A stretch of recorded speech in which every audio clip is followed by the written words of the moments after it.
এ যেন হীরক রাজার দেশ। চোখ বুজে শাসক যা বলবে সেটাই মেনে নিতে হবে জনগণকে। সরকারের প্রধানমন্ত্রী পদের কর্তব্য। 2009 সালে ক্ষমতায় আসে আওয়ামী লীগ সরকার। এর পরের এক দশকে, বিশেষ করে 2014 সালের বিতর্কিত নির্বাচনের পর, দলটি নিজেদের উন্নয়ন কর্মকাণ্ড তুলে ধরতে শুরু করে পরিসংখ্যানের বর্ণিল চিত্র দিয়ে। বঙ্গবন্ধু কন্যা মাননীয় প্রধানমন্ত্রী শেখ হাসিনা, সংবাদ সম্মেলন, ব্রিফিং কিংবা প্রধানমন্ত্রীর ভাষণ, সবখানেই উন্নয়ন হয়ে ওঠে মুখ্য বার্তা। আপনি ভাবতে পারেন ব্রিটেনের মতো দেশে 80% কষ্ট,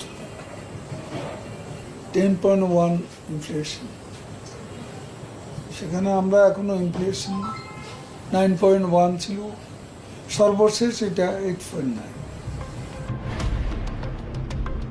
কিন্তু 2024 সালের জুলাই মাসে রাজনৈতিক উত্তেজনার মধ্যে সামনে আসে এক বিস্ময়কর তথ্য: প্রায় 14 বিলিয়ন মার্কিন ডলার রপ্তানি আয় থেকে উধাও। প্রতিটি জাতীয় দৈনিকে ফলাও করে ছাপা হয় খবরটি।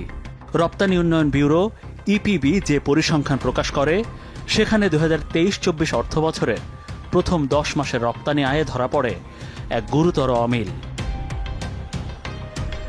ঠিক তখনই বাংলাদেশ ব্যাংক তাদের প্রকৃত হিসাব প্রকাশ করে, যেখানে দেখা যায় প্রায় 14 বিলিয়ন ডলার কম রপ্তানি হয়েছে, যা ইপিবির তথ্যের সঙ্গে একেবারেই মেলে না। অলমোস্ট সবারই অভিজ্ঞতা যে রপ্তানি কম, কিন্তু সরকারি যেই ইপিবি প্রতি মাসে যেই ফিগার রিলিজ করতো, সেখানে দেখা যাচ্ছে এটা বেড়েই চলেছে। যখন এই এক্সপোর্ট ফিগারটা বাড়িয়ে দেখা হচ্ছিল, তখন কিন্তু ওই যে আইএমএফের সঙ্গে যে এই যে বহুল আলোচিত যেই বাংলাদেশের ঋণ, যেটা এখনো ওই আলোচনা এখনো চলমান, ওই আলোচনায় বাংলাদেশ একটা শক্ত অবস্থান নেয়ার কারণ চেষ্টা হিসেবে এই রপ্তানির ফিগারটা ফুলিয়ে ফাঁপিয়ে দেখানো হয়েছে। রপ্তানির এই গড়মিলের আগে থেকে সংকটে ছিল বৈদেশিক মুদ্রার রিজার্ভ। 2022 সালের জুলাইয়ে রিজার্ভ নেমে যায় বিপজ্জনক সীমায়, প্রথমবারের মতো 40 বিলিয়ন ডলারের নিচে। 2023 সালের এই সংকট আরও গভীর হয়। ফেব্রুয়ারিতে রিজার্ভ ছুঁয়ে ফেলে 6 বছরের মধ্যে সর্বনিম্ন মাত্রা। তৎকালীন প্রধানমন্ত্রী সংবাদ সম্মেলনে রিজার্ভ নিয়ে বলেছিলেন, রিজার্ভ নিয়ে অনেকে অনেক কিছু বলতে পারে।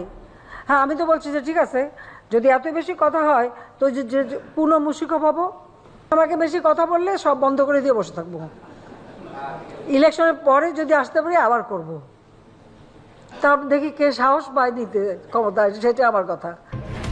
2024 সালের মে মাসে রিজার্ভ গিয়ে দাঁড়ায় মাত্র 18 বিলিয়নে, অর্থাৎ এক দশকে সর্বনিম্ন। আইএমএফ এর সাথে যখন চুক্তিতে ঢুকলো বাংলাদেশ, তখন প্রথম যেটা বাংলাদেশকে করতে হয়েছে সেটা হলো যে তারা রিজার্ভের যে হিসাবটা দিত সেটার ভিতরে পরিবর্তন এনে BPM-6 বলে, এখন সেইটাতে হিসাব দিতে হচ্ছে।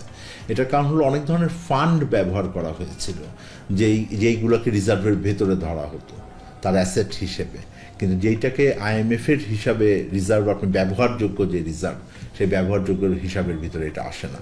ফলে এই গ্যাপটা কিন্তু 6 বিলিয়ন থেকে 5 থেকে 6 বিলিয়ন ডলারের মতো হয়ে গিয়েছিল।